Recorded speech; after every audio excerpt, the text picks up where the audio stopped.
Last episode के and में देखा था जीशो सब कुछ देखने के बाद दोबारा अपने प्रेजेंट टाइम में आ जाता है, जहाँ पे वो देखता है कि उसके सामने बिग सिस खड़ी हुई है। बिग सिस कहती है, बड़े छोटे भाई क्या तुम ठीक हो? जीशो कहता है हाँ बिल्कुल ठीक हो सिस्टर और मॉम। यहाँ रहे बेट यानी उसकी मॉम हैरान होती है, फिर कहती है जीशो। जीशो कहता है मॉम मैं आपसे ये सब खत्म होने के बाद बात करता हूँ। देन जीशो यहाँ सामने देखता है तो अचानक से कोई यहाँ पे लैंड करता है पैसिफिक आइलैंड पे, जो कि बहुत खतरनाक रहता है, और वो व्यूह रहता है जो कि यहाँ पे आता है। उसको देख के सारे लोग हैरान हो जाते हैं।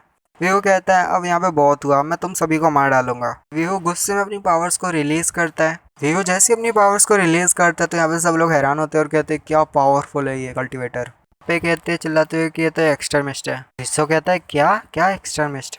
रैबिट यानी उसकी मॉम उसको समझाती है कि 8 सेंट में से एक सेंट है व्यू, और वो 8 सेंट कहलाते हैं द इन्वेस्टर ऑफ गॉड, और ये भी एक एक्सट्रीमिस्ट है, वो भी चैन सेक्टर से। आगे से चिल्लाते हुए पूछती है कि जल्दी से बताओ कि जू युआन को कहाँ पे रखा है। वेहू कहता है कि मुझे तुम्हें एक्सप्लेन करने की जरूरत है, उसके साथ क्या हुआ होगा तुम खुद सोच लो, और अब तुम यहाँ पे सारे लोग मरने जा रहे हो तो फिर मुझसे एक्सप्लेनेशन भी मत सुनो। हरे बाल वाला और साथ में बर्ड डीमन वो कहती है कि चलो इसके ऊपर हमला करते हैं। देन वो उसके ऊपर हमला करते हैं। जो वीहू होता है वो उनके अटैक को देख के कहता है ये तो वो वाला और वो वाला अटैक है। वो उनके नाम बताता है और यहाँ पे वो कहता है कि ये 10,000 डीमन डीमन हंटर मतलब डीमन के अटैक्स हैं और ये बहुत कमज़ोर है। यहाँ पे वो कहता है कि तुम यहाँ पे तुम्हारे जितने भी अटैक है ये काफ़ी ज़्यादा कमज़ोर हैं। तुम भले ही कितने भी ताकतवर क्यों ना हो पर तुम एक सेंट को नहीं हरा सकते। वी अपना स्लैश लगाते हैं जिसकी वजह से बर्ड डीमन और हरे वाला जो होता है वो पीछे की तरफ गिर जाते हैं। और अगेन मैं अब जो हमारा जो हरे वाला है उसको लेल हाची बुलाऊंगा। तो यहाँ पे जो जावी होती है लेल हाची के पास आती है और कहती है लेल हाची का तुम ठीक हो? बर्ड डीमन काफ़ी जख्मी होती है पर वो सबसे कहती है कि जल्दी तुम सब भाग जाओ यहाँ से, मैं सेंट लेवल पर हूँ और तुम लोग की जो लेवल है वो मुझसे काफ़ी ज़्यादा कमज़ोर है। तुम यहाँ पे भाग भी लोगे तो मुझसे बच नहीं पाओगे, चाहे तुम कहीं भी चले जाओ। मरने के लिए तैयार हो जाओ। देन वो अपने स्लैश को रेडी करता है, उनके ऊपर हमला करने वाला होता है। दाजी कहती है कि जायो मतलब जोयो। दाजी कहती है जाओयो क्या तुम तैयार हो हमले को करने के लिए? जाओयो कहती है अच्छा ठीक है। जाओयो दाजी उसके साथ जो है अपने दोनों हाथ को सामने करते हुए उसके ब्लॉक करने लगते हैं उसके अटैक को। और यहाँ पे शायद से वो एक शील्ड रहती है जिसको वो कहते हैं 9 जेट शील्ड, और फिर यहाँ पे ये कहते हुए उसके अटैक को ब्लॉक करते हैं वो के। दादी को उसको ब्लॉक करने के लिए काफ़ी मुश्किल हो रही होती है। जीहू कहता है सॉरी व्यू कहता है कि यहाँ पे क्या है इन्होंने मेरे हमले को रोक लिया। देन यहाँ पे टामा कहती है क्या ये मेरी सिस्टर, ये तो मेरी आइडल का कॉमबैक अटैक है। जीशो कहता है दादी मैं तुम्हारी हेल्प करने के लिए आ रहा हूँ। जो जीशो की सिस्टर होती है वो कहती है जीशो मतलब ब्रदर तुम्हें वहाँ पे नहीं जाना चाहिए, तुम देख सकते हो कि उनकी जो पावर लेवल है वो तुमसे काफ़ी ज़्यादा है और तुम तो वहाँ टिक भी नहीं पाओगे थोड़ी सी देर के लिए भी। टामा कहती है मेरी आइडल मैं आ रही हूँ। जीशो अपनी सिस्टर से कहता है कोई बात नहीं मैं संभाल लूंगा। दादी चिल्लाते हुए जीशो से कहती है हनी ये डेंजरस हो सकता है प्लीज अब दूर रहिए। जीशो कहता है कि मेरी जो ब्लड लाइन है वो अवेकेंड हो गई और मेरी जो बॉडी है वो स्पिरिट के साथ ठीक है और मैं यहाँ सब कुछ देख सकता हूँ, और वैसे भी मेरे पास 3 लाइफ स्टोन भी तो है। जो हमारा व्यू होता है वो कहता है हे इंसान तुम 3 लाइफ स्टोन डेस्टिनाइड 1 हो? क्या तुम यहाँ पे डीमनों की मदद कर रहे हो और डीमनों का साथ दे रहे हो?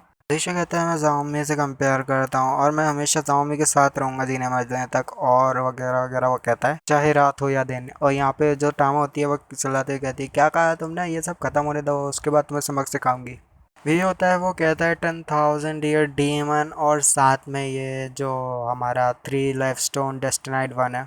वो कहता है ये बैटल थोड़ी ट्रबल मतलब खतरनाक होने वाली है। वो कहता है उस बोतल की तरफ देख के जिसमें शीशे का हार्ट ब्लड होता है और कहता है मैं समझ गया। फिर वी हो जाता है दाजी से कहता है तुमने मुझसे पूछा था कि आखिर मैंने क्या किया है वो जू युआन के साथ, तो ठीक है। तो यहाँ दाजी कहती है इन बातों के बीच में तुम ये बातों को क्यों ला रहे हो? वीहू कहता है ये कोई नॉनसेंस नहीं है और यहाँ पे मैं तो बताऊंगा। पीछे से जीशो पूछता है क्या हुआ मेरे डैड के साथ? फिर वीहू जीश दाजी से कहता है कि ये तो बस मैं टाइम बाई कर रहा था, कैसा लगा मेरा मजाक? देन वो दाजी के वो जो स्पिरिट जो ब्लड वो होता है ब्लड का जीशो का ब्लड वो उसके सोल ब्लड वो उसके ऊपर डाल देता है दाजी के। वीहू कहता है तुम्हारे पास चांस है सेलेस्टियल बनने का जब तुम इस पूरे को एब्जॉर्ब कर लो। यहाँ पे व्यू कहता है इसके करने के बाद ही मैं तुम्हें मार डालूंगा। देन फिर व्यूअर देख के हैरान होता है क्योंकि वहाँ पे टामा का भी कुछ होने लगता है। जैसे दाजी का शरीर लाल हो गया वैसे टामा का भी हो जाता है। ये देख के फिर यहाँ पे जाओयू कहती है टामा, और यहाँ पे जीशु कहता है जाओमी। फिर यहाँ पे भी वो कहते हैं तो टामा का है मतलब दाजी का हार्ट ब्लड है, तो यहाँ पे ये टामा क्यों एब्जॉर्ब कर रही है।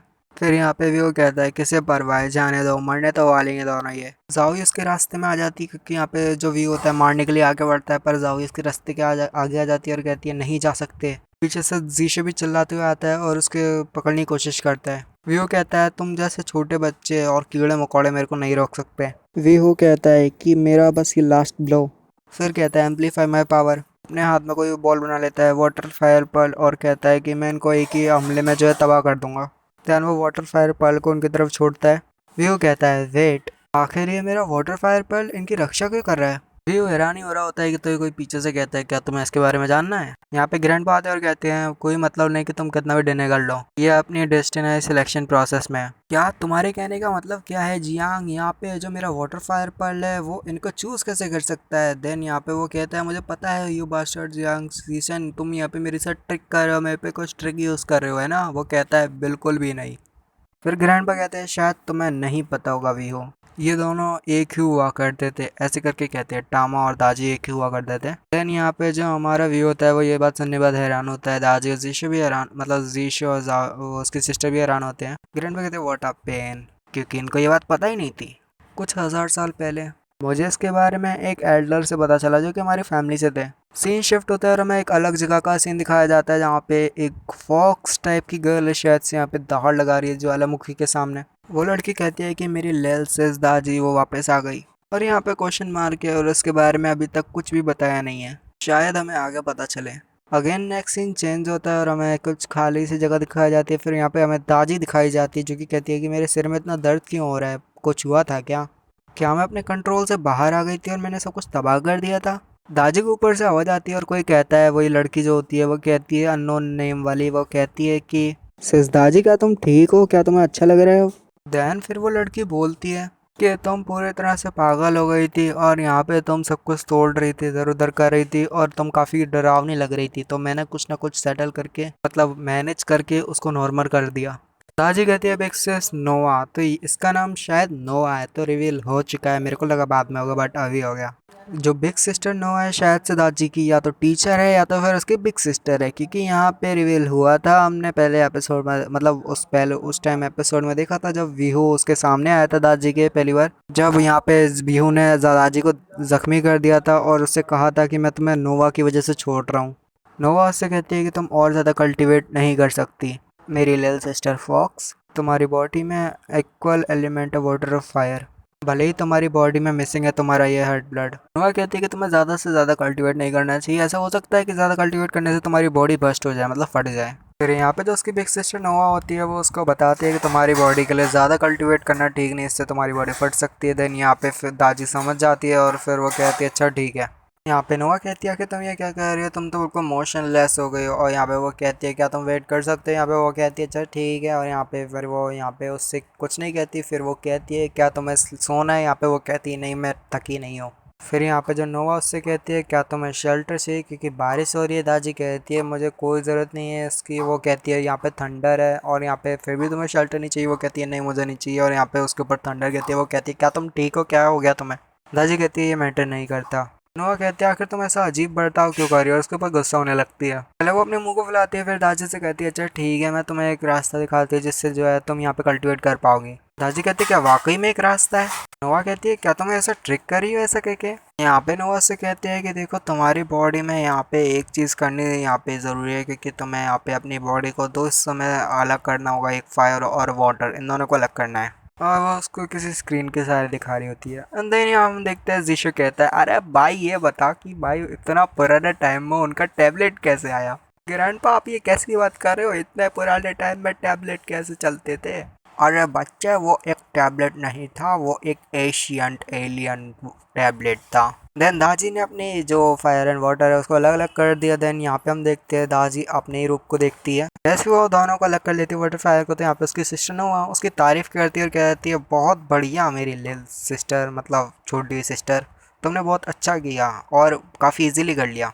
नोआ कहती है हाँ तूने सही तो किया है, पर क्या तुम एक दूसरे को मारना बंद करोगी। और फिर ये काफ़ी क्यूट, यार कितने क्यूट है यार, फिर यहाँ क्यूट फाइट होने लगती है, मुझे तो क्यूट फाइट ही लग रही है भाई। वो कहते हैं मारो जाके, दादी की दोनों जो होते हैं फायर और वाटर वो आपस में लड़ने ही लगते हैं। यार ये क्या हो रहा है।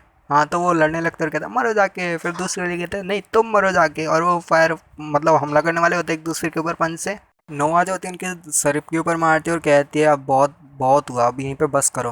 दोनों फिर ज़मीन पे गिर जाते हैं। और हाँ, मैंने आपसे बोला था कि सीन शिफ्ट हुआ है, मतलब वो उसमें जहाँ पे दादी जो है, मतलब जो ग्रैंडपा हैं वो जीशो से, मतलब जीशो को कहानी सुना रहे हैं असल में कि ये हुआ है, और यहाँ पे असल में सीन शिफ्ट नहीं हुआ। मैंने कहा था कि सीन शिफ्ट हुआ, बट यहाँ पे ग्रैंडपा जीशो को कहानी सुनाते हैं और वीहू को भी बताते हैं कि ये जो दाजी है उसने टू मतलब भाग कर लिया अपने अलग अलग, जिसमें वो फायर और वाटर को अलग अलग कर लेती है। देन फिर हम देखते हैं दादी फिर नॉर्मल होती है और अपनी नोवा से कहती है कि आपने मुझे ऐसे कि हमारा बहुत दर्द हो रहा है। नोवा कहती है अपने आप को मारना बंद करो। दादी कहती है ऐसे तो मैं कल्टीवेट नहीं कर पाऊंगी। नोवा कहती है कोई बात नहीं, बस तुम थोड़ा ध्यान लगा के कल्टीवेट मतलब वो करो, अपनी बॉडी को अलग करो। फिर दादी जो है काफ़ी ज़्यादा ध्यान लगाती है और यहाँ पे वो टामा को बना देती है, मतलब टामा, छोटी टामा को। और यहाँ पे वो देख के वो जो नोवा होती है हैरान होती है, फिर नोवा उसको गोदी में पकड़ती है। देन इसी के साथ ये एपिसोड खत्म होता है। मिलेंगे अगली वीडियो, तब तक के लिए बाय बाय, सायोनारा, पीस, गुड बाय।